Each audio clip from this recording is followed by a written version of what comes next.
बिस्मिल्लाहिर्रहमानिर्रहीम। अस्सलाम वालेकुम नाज़रीन, आप यूट्यूब चैनल देख रहे हैं। मैं इमरान खान हूँ। नाज़रीन, ने पाकिस्तान के तमाम अखबारात ने भी उसी स्याही में अपना मुंह काला कर लिया जो बड़े लंबे अरसे से पाकिस्तान की एस्टेब्लिशमेंट पाकिस्तान में खेल खेल रही है। एक दौर था मोहतरमा बेनज़ीर भुट्टो साहबा की गंदी तस्वीरें बनवा के नवाज शरीफ के साथ मिलकर इन्होंने जहाज़ों से फेंकवाई थी। अच्छी तरह हमें याद है। आजकल मोहतरमा का बेटा जो है वो इन्हीं की गोद में बैठा हुआ है। फिर एक दौर था जिस तरह फातिमा जिन्ना की इन्होंने बेहुरमती की, जिस तरह उनकी इन्होंने किरदार कुशी की, हम सबको अच्छी तरह याद है। बल्कि जो फातिमा जिन्ना साहिबा के बारे में एक वाक़या बड़ा अफसोसनाक खुर्रम दस्तगीर के वालिद से जो है वो मंसूब है। जब वो जर्मनी आया था उस दौर में तो उसके खिलाफ बड़ा एहतजाज भी हुआ था गुलाम दस्तगीर कि उसने कुतिया के गले के अंदर लालटेन डाली हुई थी। गुजरावाला की गलियों में फिरा रहे थे वो लोग, और वो जो लालटेन थी वो मोहतरमा फातिमा जिन्ना मादरे मिल्लत उनका वो निशान था। तो बेगम नसीम वली साहिबा जब खड़ी हुई तो उनके साथ भी किरदार कुशी की गई, बड़ी बदतमीजी और बेहूदगी उनके खिलाफ भी की गई। अब बुशरा बीबी इमरान खान की अहलिया, उनके खिलाफ भी ये किया जा रहा है। ये एक पैटर्न है, पाकिस्तान की एस्टेब्लिशमेंट ये करती है। लेकिन पाकिस्तान के अखबारात ने अपना मुंह काला किया इसमें। ये सोशल मीडिया का दौर है। इन अखबारात को लोगों ने पढ़ना तकरीबन अब बंद कर दिया है। इनकी सर्कुलेशन आप देख लेना, ये तो वैसे कहीं चले जाते हैं तो चले जाते हैं। अखबारात तो अब लोग पढ़ते ही नहीं है। लोग तो सोशल मीडिया के ऊपर इंफॉर्मेशन गैदर कर लेते हैं। लोग टीवी चैनल्स नहीं देखते, टॉक शोज के सिर्फ वही इसे देखे जाते हैं जो सोशल मीडिया के ऊपर कट के आ जाते हैं। अदरवाइज टॉक शो पूरा कौन देखता है? कोई भी नहीं देखता। हर आदमी का अपना प्राइम टाइम है, अपने टाइम के मुताबिक वो देख लेता है जो उसको देखना है, और सबको अपनी मर्जी का कंटेंट मिल भी रहा है। तो लोगों की ओपिनियन बनाते हैं लीडर्स, और इमरान खान लोगों की ओपिनियन बना गया है। अब ये बरतानिया के डिजिटल प्लेटफॉर्म पे छपने वाला जो आर्टिकल है, ये फ्रंट पेज के ऊपर छाप दिया पाकिस्तान के अखबारात ने, और रोजनामा जंग ने इसे सबसे ज्यादा स्पेस दी है। एक तो ना ये कोई ब्रेकिंग न्यूज है और ना ये कोई ऐसी चीज है, कोई बहुत बड़ी डेवलपमेंट हुई है। इमरान खान साहब की हुकूमत को गिरे हुए अब लगभग 4 साल होने वाले। तो 4 साल बाद अगर आपने ऐसी कहानियां सुनानी है या ये चीजें करनी है तो जाके इमरान खान से आप माफी मांग लें।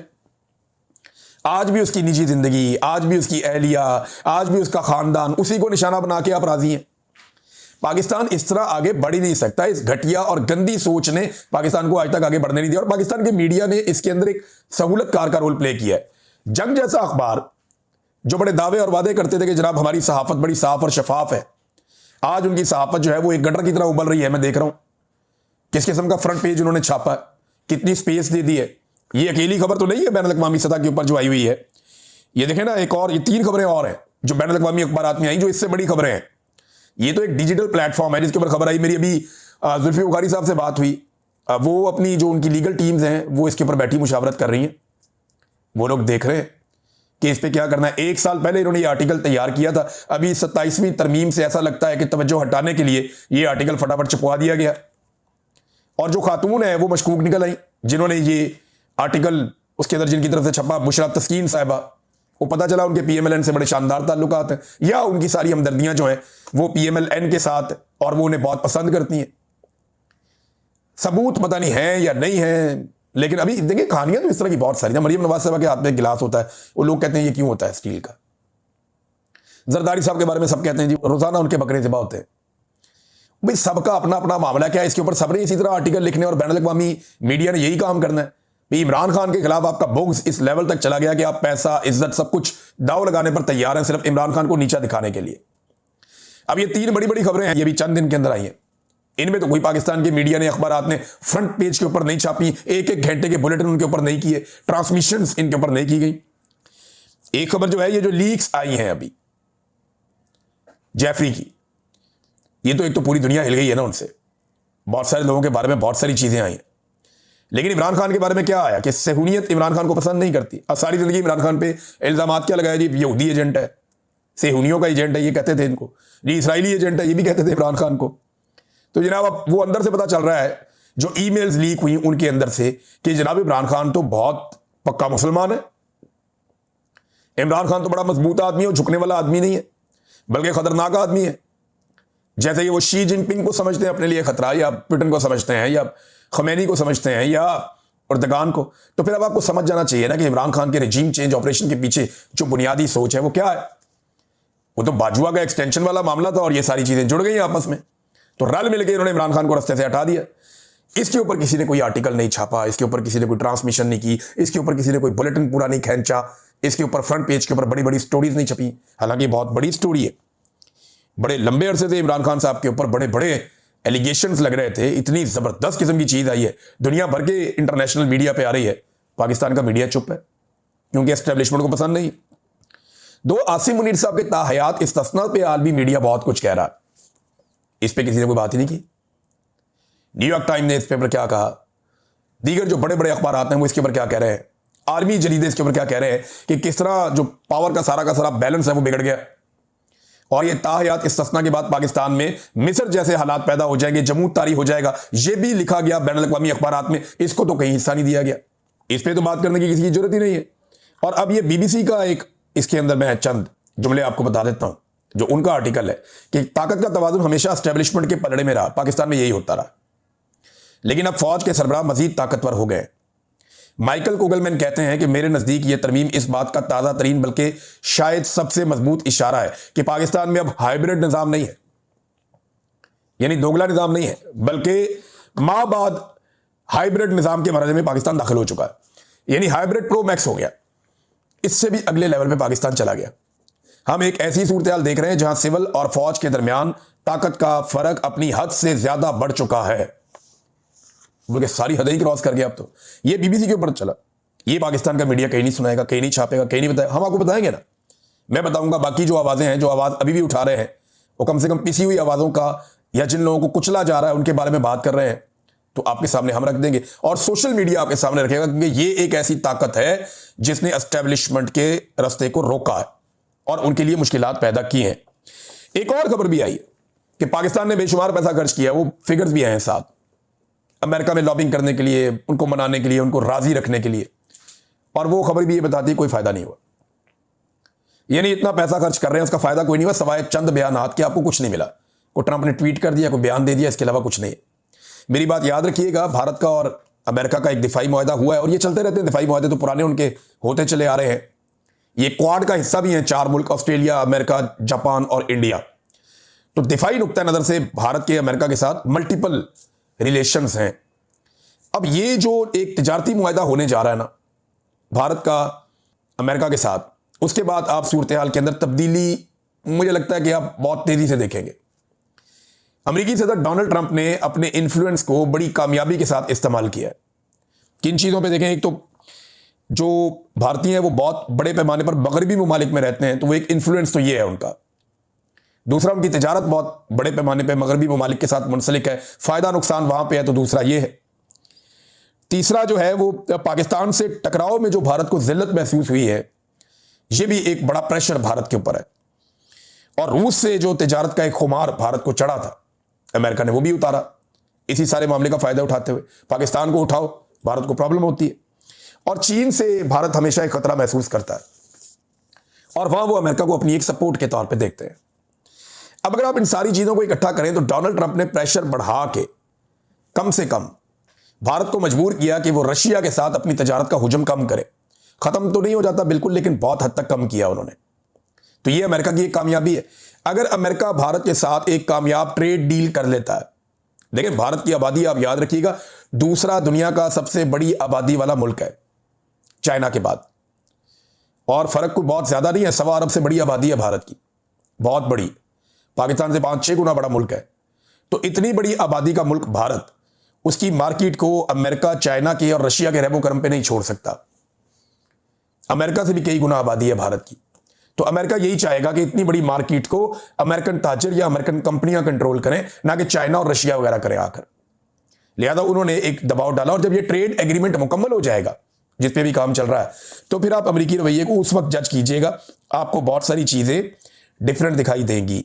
तो नाज़रीन, रिपोर्ट पे हम बात कर रहे थे, तो पाकिस्तान तहरीक-ए-इंसाफ ने ये तंबीह की है और बाकायदा इसके ऊपर इकोनॉमिस्ट की रिपोर्ट के ऊपर उन्होंने ये कहा कि डिजिटल प्लेटफॉर्म के ऊपर जो रिपोर्ट छपी है इमरान खान और बुशरा बीबी से मुताल्लिक, इस पर वो माफ़ी मांगे वरना कानूनी कार्रवाई करेंगे। एक तो ये तहरीक-ए-इंसाफ कह रही है, दूसरी तरफ वकीलों ने वहां पे काम शुरू कर भी दिया है।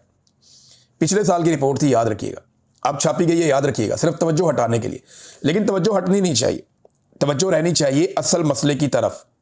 और असल मसला क्या है, यहां पाकिस्तान तहरीक-ए-इंसाफ ने एक बड़ा शानदार किस्म का पेपर जारी किया है और उसमें बहुत सारे अहम सवालात पूछे हैं DGISPR से। ये सवालात आपको पढ़ के सुनाना बहुत ज़रूरी है, इसके ऊपर उन्होंने बड़ी मेहनत की है। देखिए, इमरान खान की जो दो बड़ी ताकतें हैं ना, जो इमरान खान साहब को देखा, अल्लाह रब्बुल इज़्ज़त की ताकत सबसे बड़ी है, वही रास्ते निकालता है, वही लोगों के दिलों में आपके लिए मोहब्बत डालता है। तो दो चीज़ों ने इमरान खान के लिए बहुत काम किया, एक सोशल मीडिया, दो ओवरसीज पाकिस्तानी। ये दो फैक्टर्स एस्टेब्लिशमेंट को चुपते रहे और इन दो फैक्टर्स ने बड़ी कामयाबी से इमरान खान का दिफा किया है। अब जो सोशल मीडिया है उसका इस्तेमाल पाकिस्तान तहरीक इंसाफ से बेहतर किसी ने नहीं किया। ऑफिशियल की मैं बात कर रहा हूं, वो तो सोशल मीडिया में तो हर तरह के लोग आ जाते हैं। PTI इतनी बड़ी जमात बन गई है, सारे लोग इमरान खान को सपोर्ट करते हैं, तो हर तरह के लोग वहां पे हैं। किसी की जुबान अच्छी है, किसी की नहीं अच्छी, किसी की सोच अच्छी है, किसी की नहीं अच्छी, लेकिन वो सारे सपोर्ट कर रहे हैं।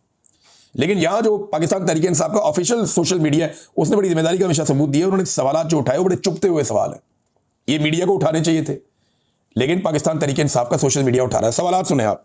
कौम की DGISPR से वजाहत की अपील कि जनाब आएँ और वजाहत दें। क्या 7 दहाइयों पर मुश्तमिल मुनज़्ज़म तरीन और काबिल इदारे में एक भी ऐसा अहल और काबिल भरोसा अफसर नहीं है जो मौजूदा फील्ड मार्शल आसिम मुनीर का मुतबादिल हो या उनके नातवां कंधों पर मौजूद बेतहाशा जिम्मेदारियों का बोझ बांट सके? यानी एक भी फौजी नहीं मिला, पूरी फौज के अंदर एक भी जर्नैल नहीं मिला जो आसिम मुनीर साहब का बोझ बांट सके या उनकी जगह ले सके। इतना पुराना तगड़ा इदारा है, तो ये क्या किया आपने? ये सवाल उठाया। फिर इसमें आगे ना डिफरेंट कैटेगरीज हैं। एक, उन्होंने कहा 2022 में रिटायरमेंट की उम्र गुजरने के बावजूद उन्हें चीफ के ओहदे पर तकर्री दे दी गई। फिर 3 साल मुद्दत मुलाजमत जब उनकी खात्मा हो गया तो आर्मी एक्ट में तरमीम करके उनको 2030 तक यानी 8 साल तक आर्मी चीफ के ओहदे में तौसीह दे दी गई। फिर 2030 तक आर्मी चीफ के ओहदे समेत चीफ ऑफ डिफेंस फोर्सेज यानी तीनों मुसल्लह अफवाज की सरबराही का इजाफी कलमदान भी दे दिया गया। फिर जौहरी असासों की निगरानी जैसी अहम जिम्मेदारी भी उन्हें दे दी गई, वो ताकत भी उनके पास चली गई। फिर स्ट्रेटेजिक फोर्स कमांड के जर्नल की तैनाती की जिम्मेदारी भी उनके पास चली गई। फिर ताहयात फील्ड मार्शल का ओहदा और उसके साथ मुराद वो भी उनके पास चली गई और वर्दी का बोझ भी उन पर डाल दिया। फिर मुस्तरद शुदा टोले को इक़्तिदार की मसनद पर लाकर बिठाने की जिम्मेदारी भी उन पर डाल दी। फिर अदलिया, मुकन्नना और इंतजामिया की बराह रास्त सरपरस्ती भी उन पर डाल दी। फिर दिफाई समेत सिविलियन इदारों की निगरानी की जिम्मेदारी भी उन पर। SIFC के जरिए बैरूनी सरमायाकारी ला कर डूबती मईशत को बचाने की इजाफी माशी जिम्मेदारी भी उन पर डाल दी गई। तो ये वज़ीर ख़ारजा के तौर पे पूरी दुनिया के दौरे भी करते हैं। एक ऐसा है कि खुद तो वज़ीर ख़ारजा नहीं है, लेकिन ऐसा लगता है कि वही कर रहे हैं। फिर नायाब मादनियात और दीगर कुदरती वसाइल की बंदर बांट की जिम्मेदारी भी उन पर डाल दी गई। तो और क्या क्या करवाना है एक आर्मी चीफ से? इदारे में कोई और काबिल आदमी नहीं है? ये सवाल पूछा पाकिस्तान तहरीक इंसाफ ने। फिर उन्होंने कहा इन बेश बहा खिदमात के सिले में ताहयात ओहदा, ताहयात मुराद और ताहयात तमाम जराइम के एहतसाब से इस्तिस्ना नाकाफ़ी है। ये जनाब पाकिस्तान तहरीक इंसाफ के सोशल मीडिया ने एक तंजिया किस्म का ट्वीट किया और बड़े आम सवाल उठाए। उम्मीद करता हूँ कि DGISPR इनका जवाब देंगे। देखिए, एक्सटेंशन का किसी के पास क्या जवाब होगा, इस्तिस्ना का किसी के पास क्या जवाब होगा? सादी बात यह है, कौम को आयतें सुनाई कुरान पाक की, कौम को कुर्बानी के लिए तैयार किया, फौज को कुर्बानी के लिए तैयार किया, खुद इस्तिस्ना ले लिया। ये कमजोरी है ना, ये तो बहादुरी नहीं है, ये तो दलेरी नहीं है कि जनाब आप सारे कुर्बानी दें, आप सबके लिए कुरान पाक की आयात नाजिल हुई हैं और मैं गैर इस्लामी और गैर शरई इस्तिस्ना ले लूंगा, मुझे इसकी ज़रूरत है, आप सबको इसकी ज़रूरत नहीं है। तो ये क्या बात हुई भाई? अगर आपने आयात लोगों को सुनानी है तो पहले आपने उनके ऊपर खुद अमल दरामद करना है ना। कौम के लिए, फौज के लिए, आम लोगों के लिए, निचले तबके के लिए, सबके लिए कुरान पाक की आयात और अहादीस और अपने लिए इस्तिस्ना, ये नामुनासिब रवैया है। इससे एक बेचैनी पैदा होगी और ये बढ़ती जाएगी बेचैनी। नाज़रीन, सुहेल अफरीदी ने खैबर पख्तूनख्वा में जो उनकी पॉलिसी रहेगी वो बता दी और ये बहुत इंपॉर्टेंट है, इसको ज़रा गौर से सुनिएगा वो मामला किस तरफ लेकर जा रहे हैं। उन्होंने कहा कि खैबर पख्तूनख्वा में कोई ऐसी कानून साजी नहीं होगी जिससे किसी को इस्तिस्ना हासिल हो। ऐसा दरवाज़ा नहीं छोड़ा जाएगा कि वो यहां जुल्म करे और इसका एहतसाब ना हो। यह सुहेल अफरीदी ने कहा। यानी सिंपल ये है कि जो एक इदारों को इस्तिस्ना दिया गया था खैबर पख्तूनख्वा में कि आप अपने ऑपरेशंस कर सकते हैं, वो एक्शन इन सिविल पावर का एक कानून था, उसके तहत यहां फौज एक्टिविटी करती थी, ऑपरेशंस करती थी। अब वो उन्होंने ऐलान कर दिया ख़त्म करने का। पहले करारदाद आ गई, फिर कैबिनेट ने ख़त्म कर दिया। कोई रही सही कसर है, अगर होगी तो असेंबली में बैठेंगे जिस दिन, वहाँ पे वो ख़त्म कर देंगे वोटिंग करवा के। तो वो ये क्लियर कर रहे हैं कि यहाँ हम किसी को इस्तिस्ना देने नहीं जा रहे, जो होगा कानून और आइन के मुताबिक होगा। ऐसे ज़ोर ज़बरदस्ती से हम यहाँ पे चीज़ें नहीं होने देंगे। नाज़रीन, मेरे पास एक और ख़बर है और किसानों के हवाले से है। देखिए, गंदम अभी किसान लगा रहा है, ये आखिरी वक्त चल रहा है, अभी गंदम का बीज जो है वो हमारी टीम